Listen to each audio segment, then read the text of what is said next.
Hi guys! Hello guys mga kasari! Welcome back to my channel. Yan, mag-update na naman ng Inday guys sa inyo. So ayan guys, nasa Bicol pa ako niyan guys. Nagtambay-tambay. Nagtambay-tambay ako niyan guys dyan sa may ilog namin. Yan, ilang hakbang lang yan guys dito sa bahay namin. Ano ba yan? Ang lakas ng mga sasakyan dito. Hindi ako makapag-voice over guys ng maayos. So, yung ilog na yan guys ay malapit lang yan sa bahay namin. Mga 20 hakbang lang. Mga 20 hakbang lang siya. Layo sa bahay namin. So, ayan guys, ang ilog namin. Kakabaha lang yan guys sa ilog namin. Ayan, malaking ilog yan. Kaya lang, yung ginawang kalsada dyan guys. May something. May something, diba? Oh, tingnan niyo. Hindi ko alam kung final na ba yung ginawa nilang yan, yung ilog na yan, ginawa nila ng tulay. Kasi yung ilog na yan guys is malaki yan. My God, ang lakas ng mga sasakyan dito. Yung ilog na yan namin guys is malaki yan. Tapos pag nagbumabaha talaga dyan, malakas. Ayan, tingnan nyo guys yung ginawang yung ginawang tulay. Nilagyan ng mga yung mga imbornal, tawag ba diyan, imbornal, yung yung malalaking malalaking pipe. Basta yun guys, imbornal, hindi ko alam yung mga bilog-bilog na yan, hindi ko alam kung ano talagang tawag niyan. Tapos yan ang nilagay diyan guys, o di ba? Tingnan niyo yung ginawang tulay sa amin, kakaiba. O. Tapos pag bumabaha guys, ayan, sumasabit lahat ng yan, sumasabit lahat ng kahoy, yung mga inaanod na kahoy, ayan. Tapos umaakyat pa dun sa ibabaw ng tulay. O, tingnan nyo yan guys. Parang gusto nilang sabihin siguro, uy, umayon kayo. Kinausap siguro yung kahoy. Uy, umayon kayo dun sa imbornal. Lumusot kayo pag bumabaha. O, diba? Tingnan nyo yan guys.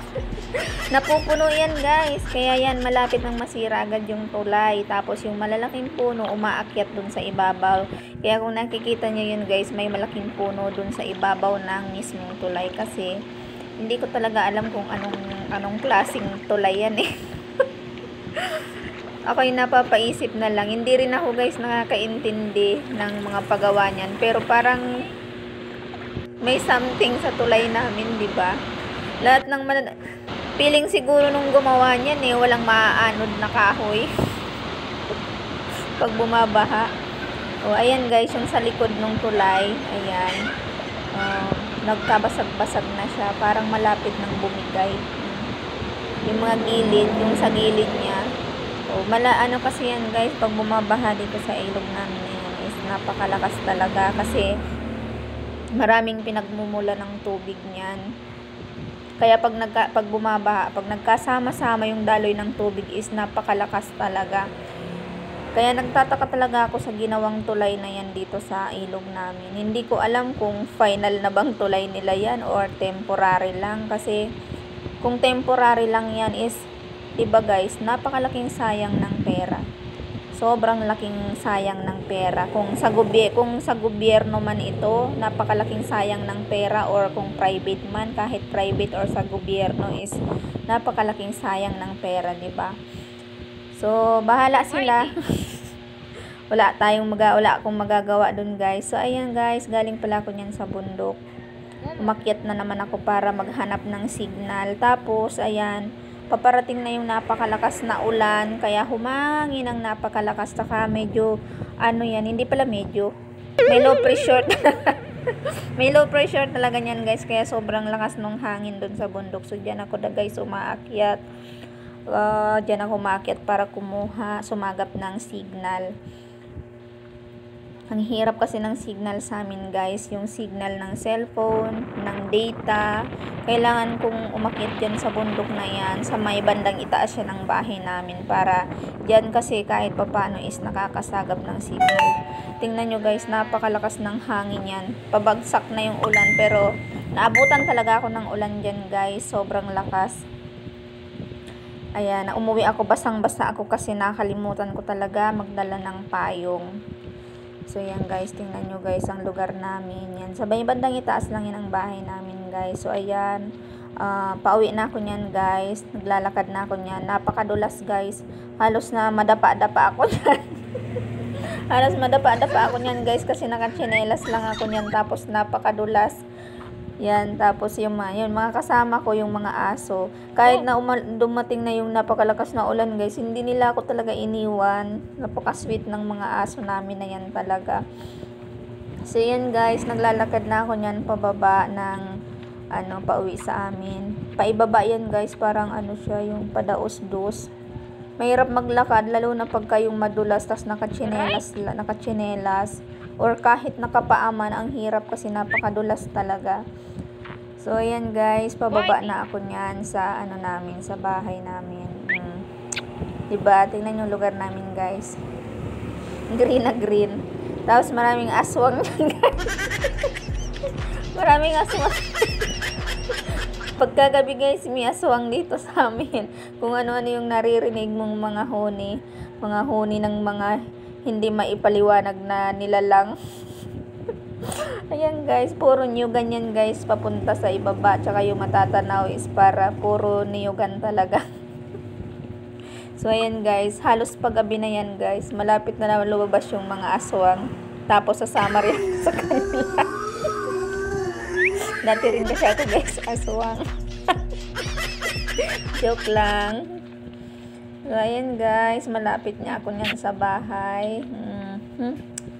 Kaya mo nga yung aso, tumatambay pa. Pati yung aso namin, ang pangalan, Momo. Kasi ang itim. So, yan guys, ang hirap maglakad pababa. Yan na puno ng lubi-lubi guys. Ayan lubi-lubi yan kung tawagin sa amin. Ginugula yan dito sa amin. Tsaka ayan guys. Ayan, daming damo. Yung dinadaanan talaga guys, madamo. Kaya nung nakakarit-karit yung mga binti ko, yung braso ko. Hindi pa naman ako mahilig magpadyama pag nasa bahay. So ayan guys, padyama ba yun? Tama ba yung sinabi ko? Yung mga long sleeve na pang sa madamo guys, hindi ako mahilig magsuot-suot ng ganun. So ayan guys, natanaw ko na yung bahay namin. Ayan yung bahay namin guys sa ibaba. Ayan yung mga aso namin, hintay ng hintay sa akin. Pag huminto ako, hinto din sila, o diba? Napaka-sweet. Gwardyang-gwardya talaga. So yan guys, yan puno ng pili yan, maliit na puno ng pili. Ano yan guys, yung dwarf na pili daw yan, tanim ng nanay ko. Pero wala pa naman siyang bunga. Yan, mga saging namin, tanim ng nanay ko at ng tatay ko. Tsaka yan guys, kung sino kakaalam niyan, ayan, yan yung puno ng tawa-tawa, kung tawagin. Gamot daw yan guys sa may mga UTI, pinapakulo. Tapos yung bulaklak niya parang dahon din. Kaya lang yung bulaklak niya kulay white naman siya, pero parang style dahon din siya. So yan guys, pababa na ako niyan.